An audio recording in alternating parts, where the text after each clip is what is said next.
Bonjour à tous et merci de suivre ce 6h30.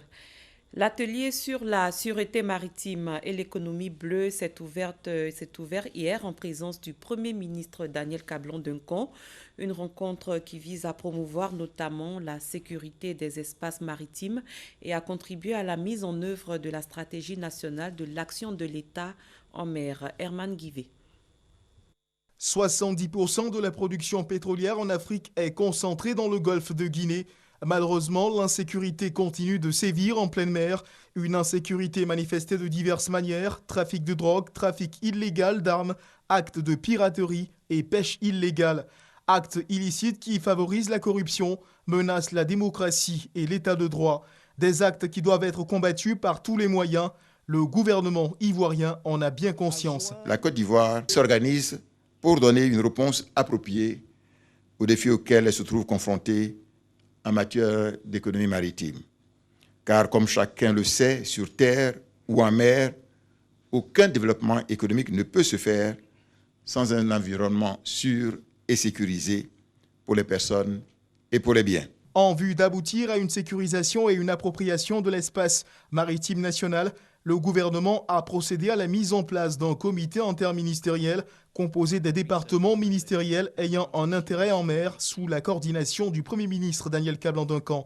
Les pays amis et nos partenaires reconnaissent que nous avons dans le secteur de l'action de l'État en mer des officiers et des cadres bien formés et solidement outillés pour les missions qui leur sont dévolues.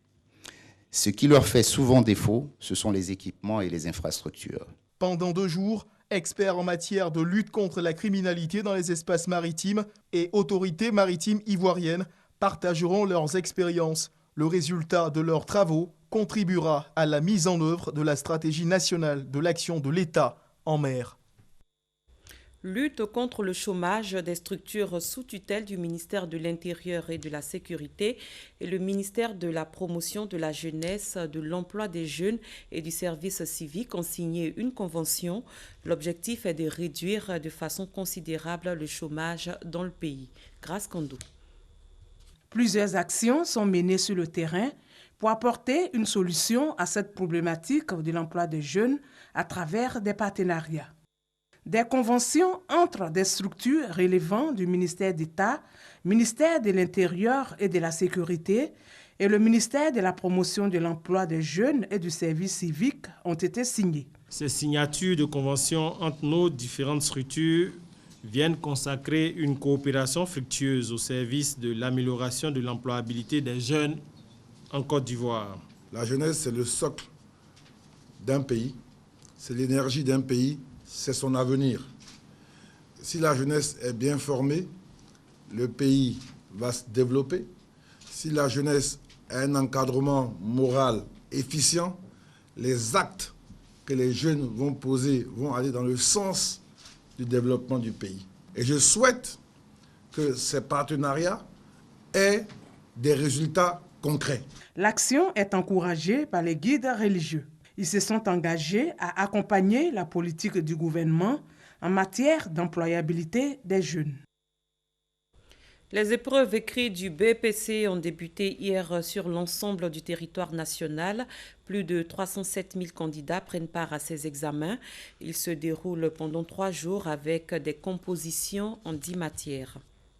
Municipal d'Atekoubé qui a servi de cadre pour le lancement des premiers.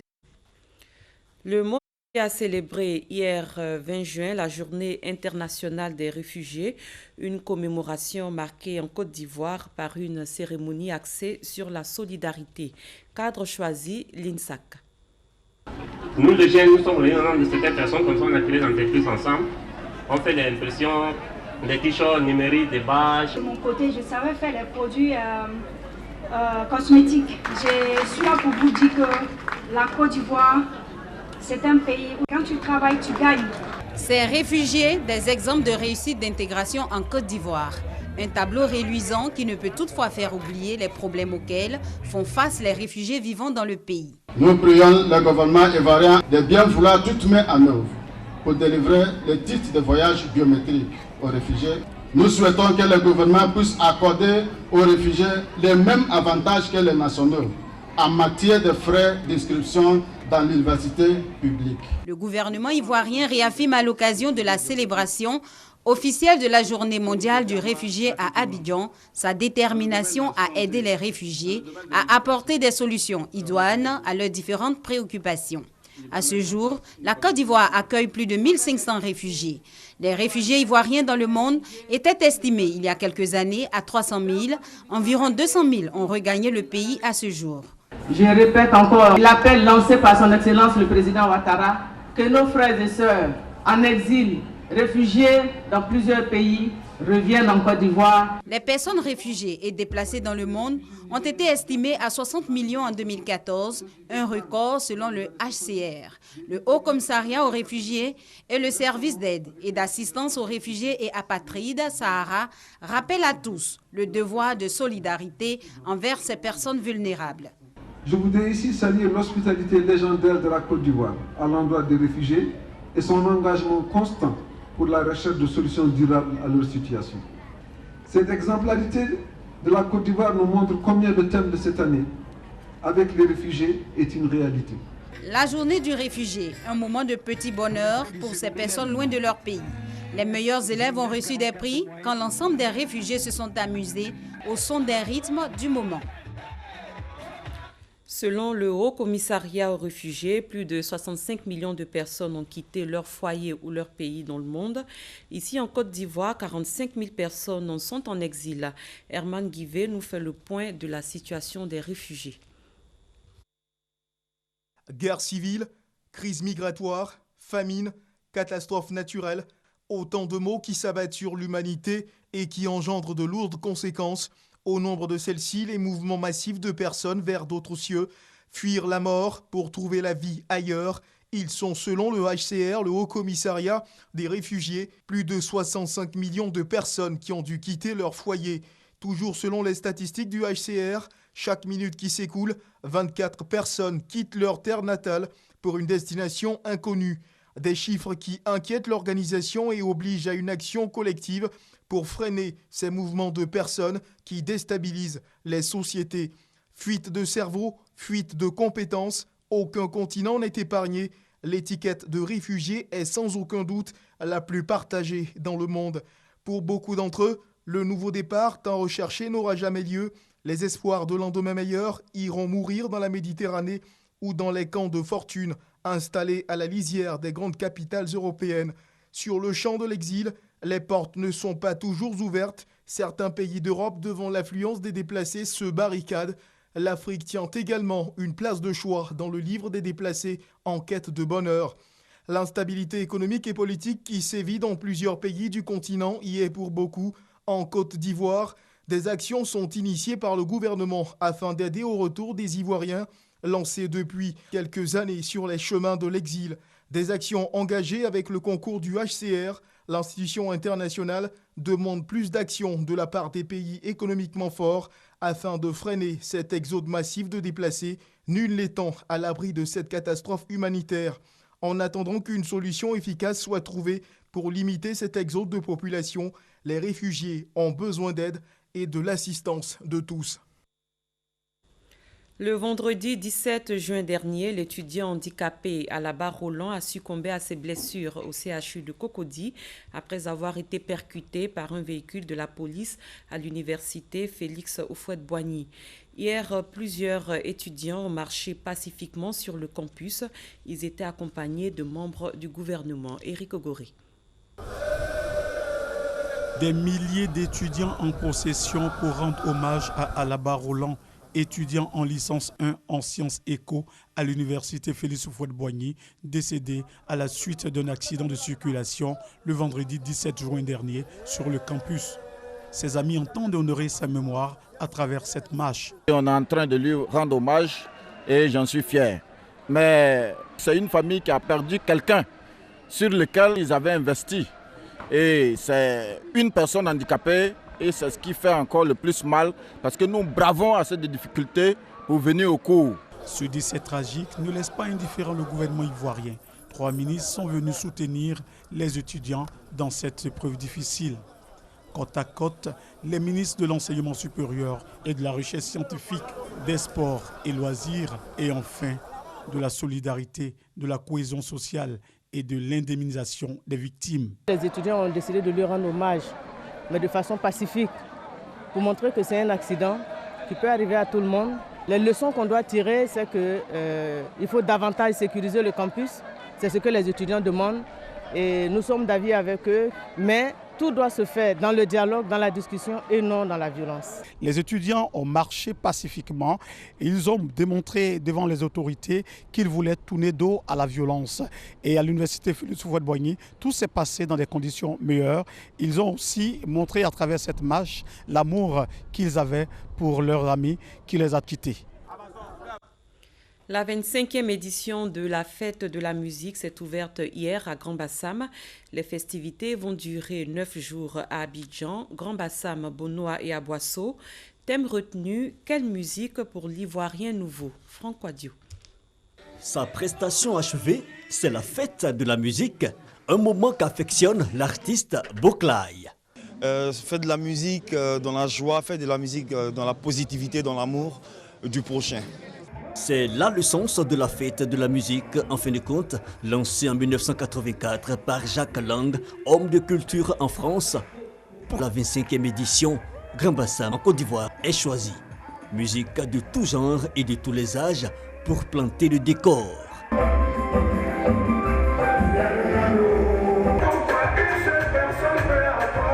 Et quand la musique est belle, le mérite aux acteurs. Et cela n'est pas oublié par Fousseni Dambélé, directeur de cabinet représentant le ministre de la Culture et de la francophonie Maurice Bandama. Le musicien, l'artiste donne plus qu'en retour, l'individu, la société, l'État ne lui donne. Donc nous devons célébrer, nous devons féliciter et nous devons être reconnaissants à nos faiseurs de musique. Félicitations, mais aussi rappeler le rôle social que devrait jouer le faiseur de musique. Quelle musique pour l'Ivoirien nouveau? Le thème est à propos. Pour ces musicologues, il faut donner un vrai contenu au message. Insister sur un contenu politique amenant l'Ivoirien à se débarrasser du racket, à se débarrasser du népotisme, inviter l'Ivoirien à un esprit plus civique. Même avec le zouglou, je peux y arriver.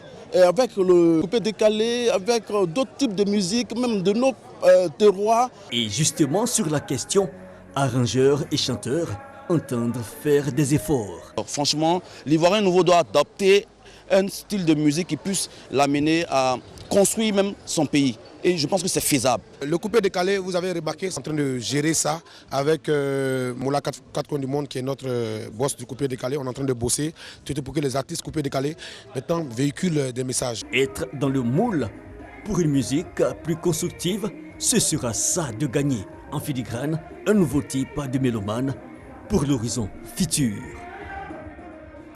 Un mot d'environnement, 185 personnes sont mortes dans le monde pour avoir défendu des terres d'une destruction certaine par des industriels au cours de l'année 2015. C'est ce qu'il ressort d'un rapport publié par l'ONG Global Witness. Il s'agit du taux de mortalité annuel le plus élevé jamais recensé avec une augmentation de 59% par rapport à 2014. Abou Sanougou.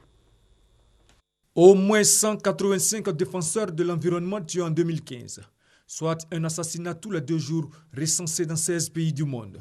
C'est ce qui ressort du dernier rapport On Dangerous Ground, en terrain dangereux, publié ce lundi 20 juin par l'ONG Global Witness. Un chiffre en hausse de près de 60% par rapport au rapport 2014.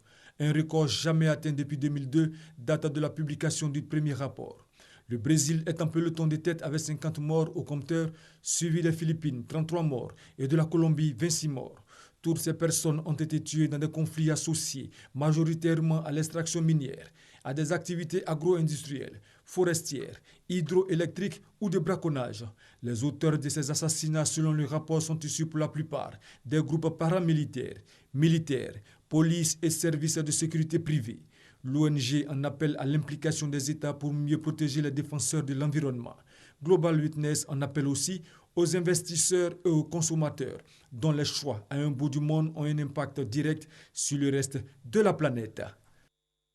L'actualité internationale à présent, la situation reste toujours tendue à Bangui en Centrafrique après que 6 policiers aient été pris en otage par des groupes d'autodéfense du quartier PK5. Une opération a été lancée hier contre les membres de ces groupes. Les échanges de tirs ont provoqué la fuite de centaines d'habitants. Selon une source policière, ces tirs auraient fait 3 morts. Rappelons que la prise d'otages serait la conséquence d'interpellations le week-end dernier à la sortie nord de Bangui par les forces de l'ordre. Le ministère de la Justice et le FBI ont rendu public le texte des communications qu'Omar Mateen, le tueur d'Orlando, a eu avec la police et ses négociations lors du siège de la discothèque Gay Pulse. Dans un premier temps, le gouvernement avait présenté une version censurée des échanges, mais devant les protestations des républicains, il s'est ravisé et a publié les communications dans leur intégralité. Et voilà, c'est la fin de ce 6h30. Merci de l'avoir suivi. Très bon début de journée à tous et à toutes.